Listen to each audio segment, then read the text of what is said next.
Um, Hi, everyone. Thank you for joining today's presentation.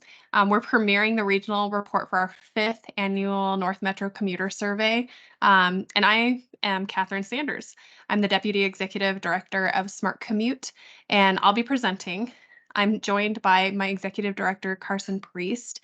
And I think we're going to have a couple other Smart Commute staffers popping on today as well. Tammy Harriet, who is Smart Commute's Director of Marketing Communications, and Jean Shreve as well, who is Smart Commute's 144th and Flex Ride and e-bike programs manager. So she does a lot of those programs for us.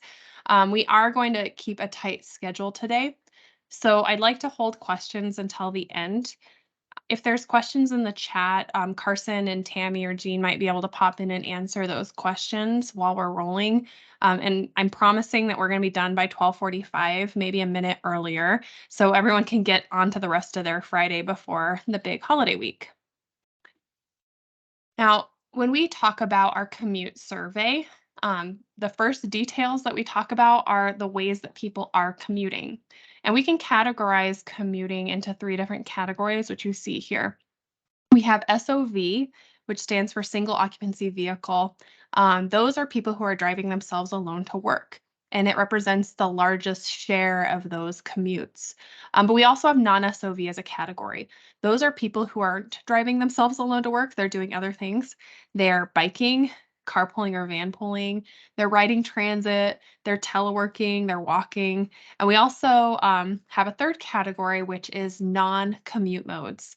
And those fall into two different like little subcategories. One of those are days off due to compressed work week schedules. So that's that nearly 3% number on this report here. And then the rest is your typical days off due to weekends, vacation, sick leave, PTO, and that kind of thing. Now, when we talk about commute modes, this is more the breakdown that we often start to focus on. We talk about mode split, and mode split is how commutes are distributed across a specific time. And in this case, we are focusing on commuting behavior across a specified week. So Monday through Sunday. And when you visualize commuting in this way, you can start to see that SOV commuting represents a little over half the days of that week. The other third is represented by those days off. And then the remaining 15% are those non-SOV commutes. Now, we only started collecting non-commute trips in 2021, and we found it to be a really interesting data set, in particular because of those compressed work week trips.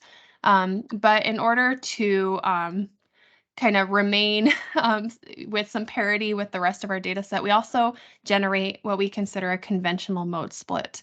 And that's what you see on the right. With the day off commutes removed, the SOV rate jumps to about 80%, and the non-SOV rate jumps to about 20%. I mentioned in the beginning, this is our fifth annual survey. That means that we're in the fifth year of data. And this puts us in a place that we can start talking about change over time. And that's what we're going to be going to next. But before I leave this screen, I want to point out one little factoid that we have on the lower left-hand corner. Weekends. The conventional weekend represents Saturday, Sundays, typically it's 2/7 of the week. Now, not all weekends fall on Saturdays and Sundays anymore. It's distributed a little differently. But if you take 2/7, that amounts in percentage to 28.5%. So that is a weekend. Now, if you look at our normal days off, you will see that it's a slightly higher number. It's 28.6%. So that small increase, it's 1%, it's very tiny, but that represents sick leave, vacation, PTO days off that fall outside the normal weekend. And when we look at this number with our specific employers, some employers offer richer PTO and sick and vacation leave benefits. And you can see the difference in the reports. That typical day off breakdown does vary substantially from one employer to the next, which again is interesting. Now, as promised, I'm excited to share our mode split across the last 5 years we've collected data on this survey. Our survey started in 2018, and at that time we had an SOV rate of 89.7%. The next year it was slightly lower, although that's probably not statistically significant amount of lowerness. But then we get to 2022. And in 2022, we had the COVID pandemic striking. And you can see how COVID really like dramatically changed travel behaviors. Teleworking was almost negligible before. You could see it's that like teal color. Um, it's pretty much the same as any other mode. And then we get to 2020, and suddenly teleworking is representing nearly 1 in 3 commutes over that period. And that reduces the SOV rate almost automatically by 25%, more than 25% in a go. And so that radically changed travel patterns, which was really interesting to experience.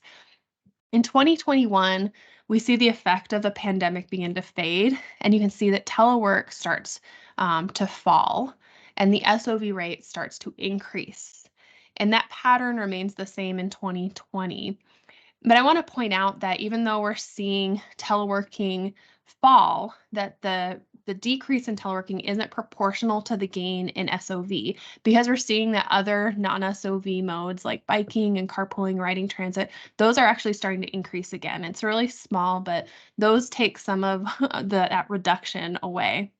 Now, before we move on, I want to point out another metric that I have for each year here. Because when we talk about commute trips in terms of mode split, we're really losing a part of the picture because the percentage of trips that are teleworking doesn't actually correspond to the number of remote workers. It's just the percent of trips. So we can actually look at the number of remote workers. And that's when things get pretty interesting. Because when we go back 5 years, 2018, we have about 7% of our respondents reporting that they worked at least one day a week remotely. And that number is pretty stable in our 2019 data set as well. It's 8%, again, a very negligible difference. Then in 2020, it jumps to almost 46%, which is almost half of the respondents in our survey. That means almost half the people that we worked with were working remotely at least one day of the week. Now we move on to 2021 as the effect of the COVID pandemic wanes, and we see that number fall by 20% in 1 year, and it's 26%. And incidentally, that's the same percentage of respondents that are teleworking in this year's data set. So we're seeing that in 2020, a lot of people were working remotely, a lot more work was being done at home. And then we move into 2021 and 2022, and we're seeing a return to the office with a more balanced remote work and in-person work being done. That's just there in the data. And actually, when we advocate for teleworking policies, this is the configuration that we recommend. We don't ever advocate for 100% telework policies. We recommend for part of the work be done in person, benefit from collaboration, part of the work be done remotely. And we see that configuration, kind of the hybrid configuration, as a win-win. And I'm going to have a metric on a later slide. It just couldn't fit on this slide because of the size. But you'll see it on like a future slide as we go through this presentation. When you look back at 2020, we actually looked at what the average days per week that were being worked by the typical remote worker. And in 2020, the average was 3.8 days per week. So nearly 4 out of 5 days or more were being worked remotely in 2020. And the average for this year, 2022, is 2.5 days per week. So again, if we're looking at 5 days of work per week, that's about half the days. So you're seeing that between those numbers, we are encountering a return to work in a more hybrid work environment. And we think that's a good thing. Now, another metric that we track, just like commute behavior, which commute choice people are taking, we also look at commute distance. And this is the one-way commute distance from someone's home to their work. This year, the average commute distance was 12.4 miles. The smallest distance we had reported was less than 1 mile, and the longest distance we had reported was a whopping 100 miles. And when you look at that, that particular person is actually 2 people. They do a lot of remote work. I think they only commute like 1 or 2 days a week, which makes sense. Now, looking back at the data set for this year, the median distance, which represents that exact center of the data set, is 10 miles. And the mode, which is the most frequently reported distance, was 5 miles. So because the median and the mode are a little bit smaller than the average, it shows that people tend to actually have a shorter commute than that 12.4 miles, but we have some outliers that stretch that average out, like that 100-mile commute that 2 people reported. Here at the bottom, you can see that the average commute distance has remained relatively stable across the years. It was 12.4 miles this year. Last year it was 12.8. It was 12.2 in 2020, 13.2 in 2019, 13.7 in 2018. So we don't see a lot of variation in that number, which is good because it means that we're getting reasonably good slices of demographics. Now, the other thing that we see on this slide is we like to break out the by mode average distances because a person's commute distance is highly related to the choices that that person has for their commute. The average distance for SOV commuters is 13 miles. The average for bike commuters is 5 miles. For carpoolers and van pullers, it's 10 miles. For transit commuters, it's a little bit longer. It's 15 miles. So people who are arriving to work by transit tend to be traveling farther. The average commute miles avoided by teleworkers is 14 miles, which makes sense, a little bit further away. It's a little harder to get to the office. And then finally, the average walking distance is about a mile, which is as we would expect with walking being your primary mode. The maximum walk distance, incidentally, is 2 miles in the data set. All right. Now, for this year's report, we wanted to emphasize that commuting choice has externalities, and it especially has negative externalities. And we can start talking about these externalities by looking at the emissions, the fuel consumption, and the monetary expenses that were incurred by our respondents. Now, as I go through these numbers, they're going to look like very large, but the bad news is that they're a very small sliver of the actual footprint of the entire metro because these numbers come directly from our respondents alone. When we look at this number with our employer reports, it gets a little bit more interesting because we see that we have a finite data set to work from. So when we look at the data, we're seeing about 2,000 tons of CO2 are emitted annually. And if you think about the fact that CO2 is a gas, you have to start imagining how much gas it takes to add up to a ton of CO2. Now we look at the gallons of fuel, and we are burning or we are consuming over 200,000 gallons of fuel annually in our data set. And that amounts to almost $1 million that we're spending in fuel costs just paying for fuel, not the expenses incurred from vehicle ownership. Another number that I want to point out on this screen, this is kind of our downer screen, but we have, when we talk to people who own electric vehicles, especially 100% electric vehicles, which are zero emitting vehicles or ZEVs, those folks tend to be the most reluctant to adopt a different mode. They feel like they've kind of solved the transportation problem by driving a ZEV. And so I have 2 figures here just for you to consider. 3% of our data set report that they drive a ZEV, zero emitting vehicle, and we have 1.6% of our regional respondents carpooling. And I'll let you draw your own conclusions there. All right, but there is good news that there are other more sustainable transportation choices. We acknowledge that the car is king. It's hard, pretty much impossible to beat the car for the convenience and the travel time savings that it has. But people have a lot of choices, and those other choices tend to have a smaller environmental footprint. And there's interest in those choices as well. So we always ask our respondents what travel choices they are most interested in. And in this year's data set, or in this year's question, rather, I should say, we added for the first time compressed work week as an option here. And that was the overwhelming choice, the favorite choice in our respondents, followed up by teleworking. Now, I want to point out here that both compressed work week and teleworking, those choices are only accessible to commuters through an employer having a policy in place. So a commuter can't just decide to start working a compressed work week.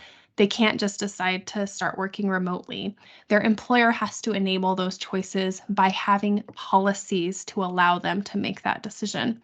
Now, the other choices, which would be transit, biking, carpooling, vanpooling, and walking in that order of desire, those choices are kind of autonomous of the employer. An employee can take any of those options regardless of whatever policies an employer has in place. Although employees benefit if those employers are taking a role in providing some education. Um, and speaking of employer roles, we always ask in our data set about whether or not someone has someone in their office who can answer their questions about commuting, questions about RTD, which route to take, where can you find a bike lane or a bike route, how do you find a carpool partner? And 33% of our data set said that they felt like there was someone in their office who could answer those questions, but 66% said that there wasn't someone in their office who could answer those questions. And we call attention to this number because we recommend employers establish someone called an ETC, or an employee transportation coordinator. This is a person that's identified internally at a business who says, I can answer your questions. And the nice thing about working with Smart Commute or any of our partner TMAs is that person doesn't have to be an expert in everything. If they get a question they don't know how to answer, they turn around and ask us, and we provide the answer for them. So it's a win-win relationship, and it's a really small program that can have a great effect in an employer's affairs. Now, we focus on commuting because commuting trips are habitual. They're every day, and it's easiest to provide travel choices when it comes to commuting choices. But commuting only represents 20% of all trips.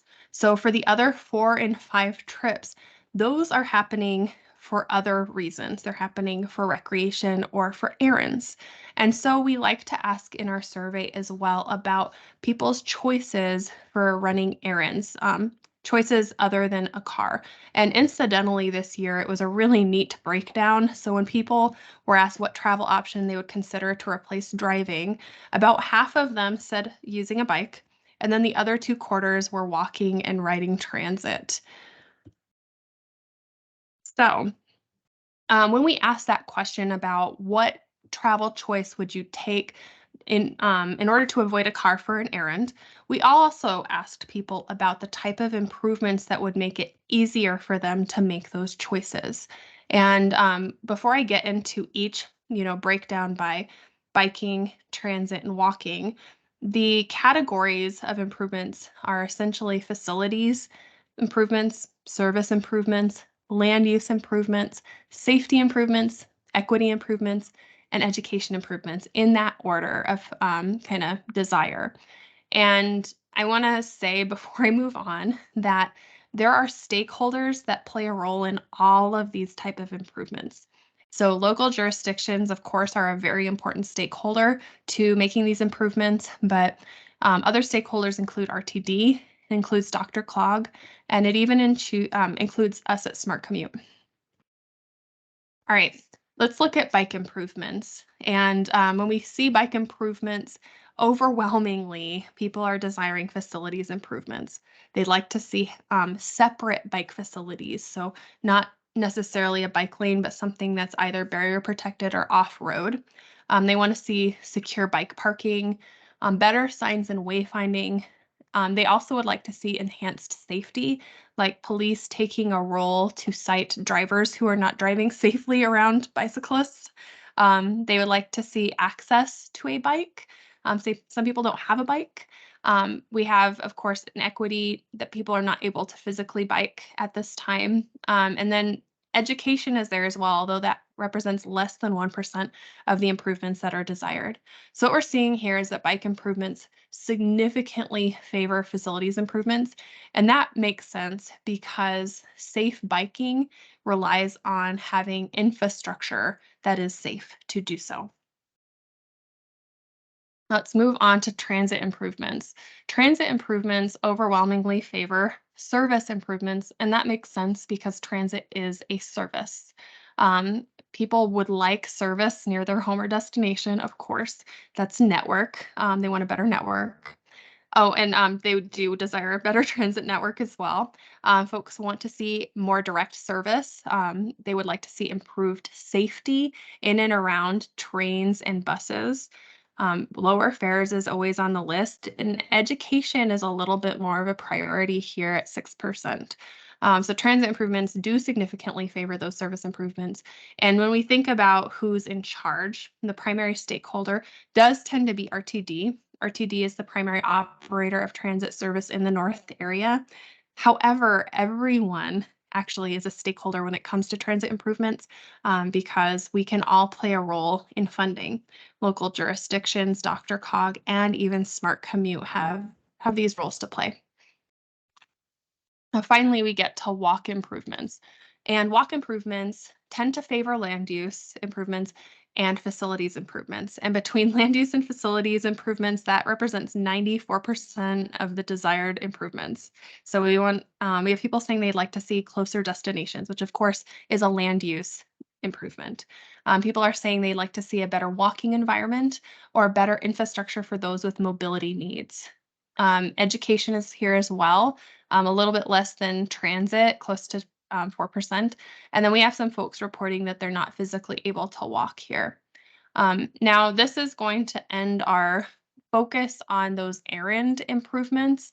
And again, before I depart this slide, I want to reemphasize the fact that bringing these improvements to people is a priority, and that is something that benefits from partnership not only around funding, but partnership around education as well. So we see ourselves at Smart Commute as playing a role there. We ask these questions and we actually provide something called a jurisdictional report, which is going to be coming soon to our North area jurisdictions. We provide this data in order to have a body of evidence that jurisdictions can go and pursue some grant funding with. And we, of course, not only want to support jurisdictions in this way, but we want to be bell ringers when new infrastructure comes into place, like our end line. All right, we're going to the end of our report here. There's just a couple more slides to go. And these are some little snippets, factoids from our data set. So 27% of our regional respondents are responsible for the transportation of children.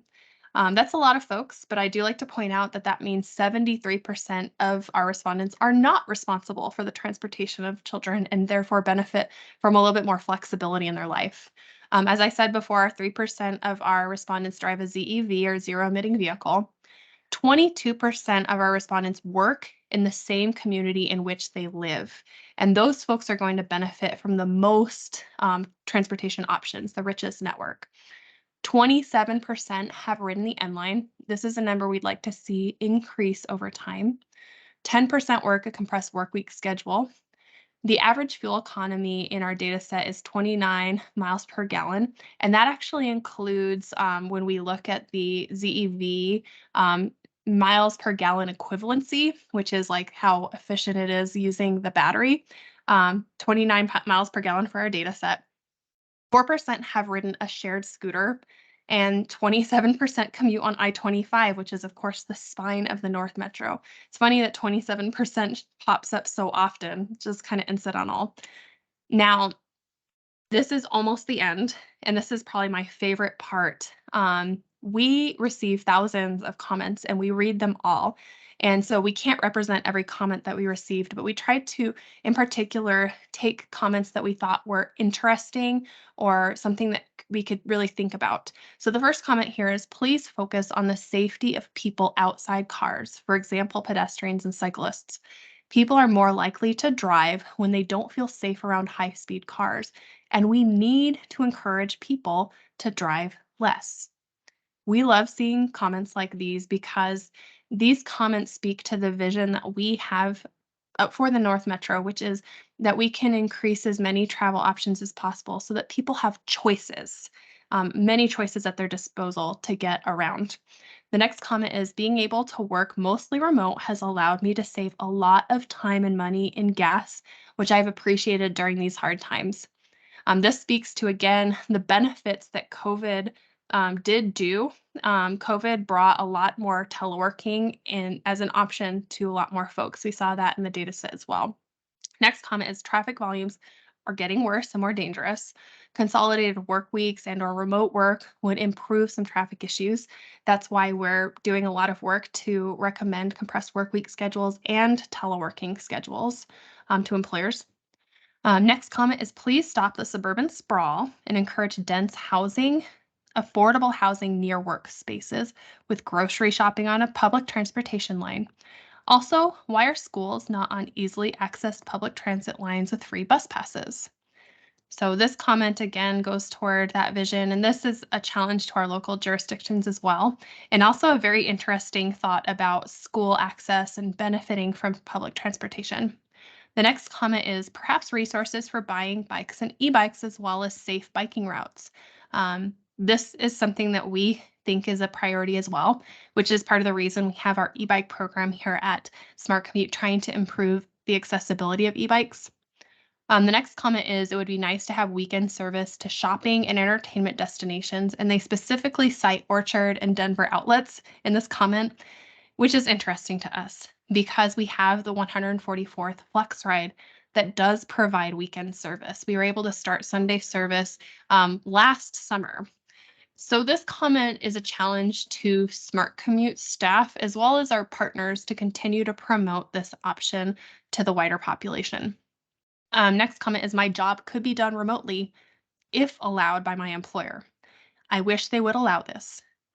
This speaks precisely to our challenge to employers to allow um, teleworking based on job compatibility and to not see it as something that is an equity issue. All right, next, RTD has been a letdown my entire life. Public transit in Colorado is a joke and will continue to be until better routes and schedules are offered. Why would I take public transit to the airport when I have to make at least 2 transfers and increase travel time by over 2 hours when I can just drive myself in under 30 minutes?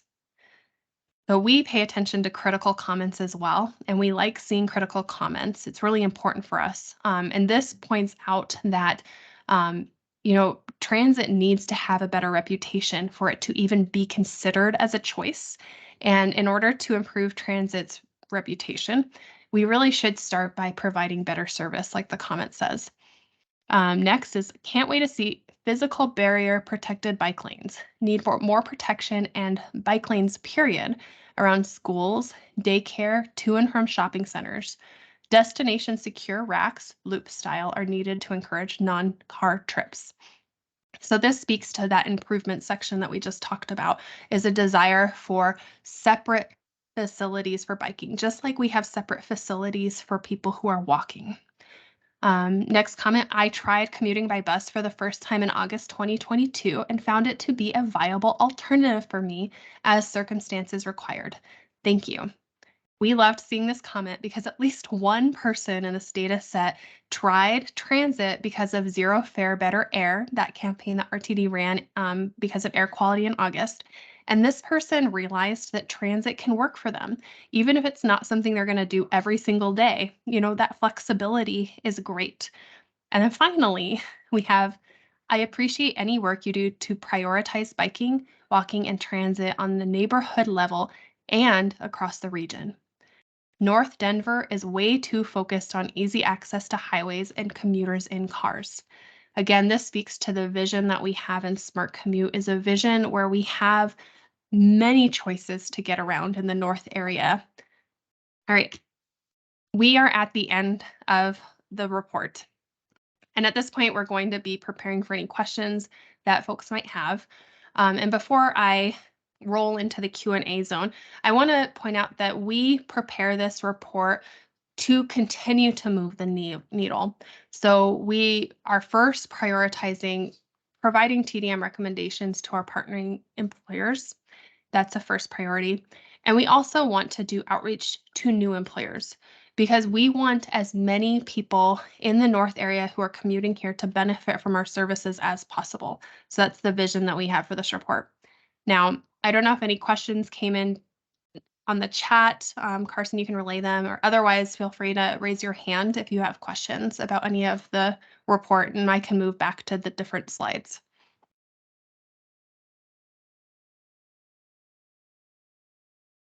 All right, Mindy, what question would you like to ask? Oh, yeah, I'd like to know about the data sets that you use year to year. Did you say something about that, or did I miss it? How many people are included? Are they the same people every year? Are they randomly selected? Are the numbers the same year after year? And what's the breakdown of your data? That's a great question. So this year, I actually have it on this slide. We had about 2,200 responses for this year's survey. The last few years, we've had close to 2,000. The beginning, it was closer to like the 1,500s. And we promote this survey to the same audience, but we can't actually generate like a margin of error because this survey isn't deployed via sampling. So if we were to work with like a large survey agency, we could actually generate a sample, and then we could know a margin of error for how representative this is of the entire North Metro. That's something we don't know, and so we look at figures like demographics and that distance figure to see if we're being kind of the same from year to year. If those metrics aren't changing all that much, we feel reasonably sure that our data set continues to be similar type of people. At the employer level, we also do reports that are focused just on the employer. And for those, it's something that I can generate a margin of error for. So it depends upon how many responses come in at the employer level. And then we can talk about how representative the results are. So we deploy the survey through a lot of employers that we have contact with, as well as with our local jurisdictions here. So they send it out in a very variety of ways to residents. So we are trying to collect as much data as possible. Does that make sense? It makes sense. And then do you know what percentage are repeat survey participants? I don't actually. And I could figure out a portion of maybe repeat participants, but I wouldn't know that number on the dot because we try to not collect a lot of specific personal information. We do a drawing, and so if people voluntarily give us their email to participate in a drawing, then I can see it from year to year. But if they don't decide to offer that, aside from the demographics, we can look at that slice, but it wouldn't actually pinpoint that this particular person longitudinally is repeating their participation year over year. Though we have had routine repeated participating employers, so those employee bodies tend to be exposed to this survey and the opportunity to take it every year. That's a good question, though. And have you tracked how many people have taken the survey more than once, and have their job situations changed over that time? And has their transportation changed in regards to that? The best way to look at that is at the employer level. And I'd say commuting is a really incremental change. Um, COVID did for commute choice what we've never been able to do before. So it's actually really hard to measure like the behavior change across the 5 years because of COVID's role. It's hard to tease out like how are we having an impact versus how did people's exposure to remote work and that it could actually work for them change behavior. We try to make as many supportive options at the employer level possible. But I might be able to figure out like on a case study level at a particular employer if people are voluntarily giving their email address to see if their behaviors changed over time. But that would be the closest I could get to that fine grain. And we try not to be too personal with the It might data. be We good. don't want to collect personal information. Yeah, it might be good just to ask them if they've taken the survey before. Oh, that's a good point. I'm gonna note that as a question. We always modify our questions from year to year based on feedback. Some people have great comments about things that we should consider, and those often make their way into our future survey configuration. So we want this to be iterative and to be productive. So that's a great point. I can ask. Cool.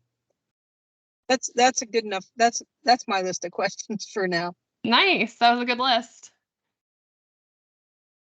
Does anyone else have questions? We've got about 5 more minutes or so.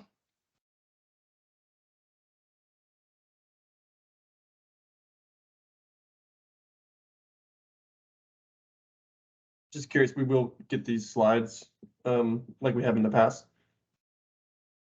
Yes, so for the employers that participated, those reports are going to be coming to your emails directly after this meeting.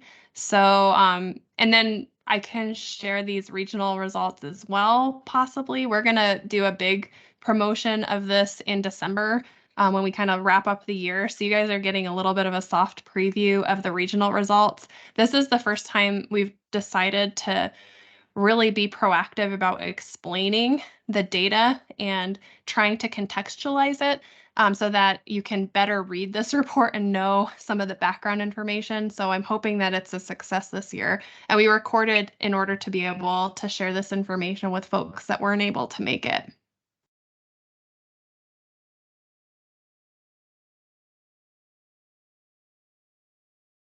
Well, do you have any final words, Carson, before we end the meeting, give people back a couple more minutes? Oh, I don't think so. I think just thank you to those of you who are able to join. We're looking forward to kind of bringing this process forward year over year. And thank you for your questions. Mindy, we can take more here with the last 5 minutes, or obviously you know how to get in touch with us here at Smart Commute, and we can talk about this report or anything else in terms of a survey response or TDM practices. Yep, that's all good. Well, I thank you guys for tuning in today, for taking this time. We really appreciate it. And the one thing that I like to say is these reports, these results don't do anything unless they're shared. And so we do a lot to share this information, but we'd love for you to consider sharing the information to your network, especially for those that are getting employer reports. It's really good for employees to see that their feedback is getting some care and concern. We pay a lot of attention to the write-in comments and sharing those with employer in a neutralized, anonymized way, of course. So we really would love your help in promoting these results so that we continue to make progress because it is incremental. But little by little, we can start seeing that there's changes coming. And I guess at that, I'll end the meeting and thank you guys for tuning in today. And feel free to stick around if there's any last minute questions. Thank you all. Thank you. Have a great weekend. Yeah. Thanks. Have a nice weekend.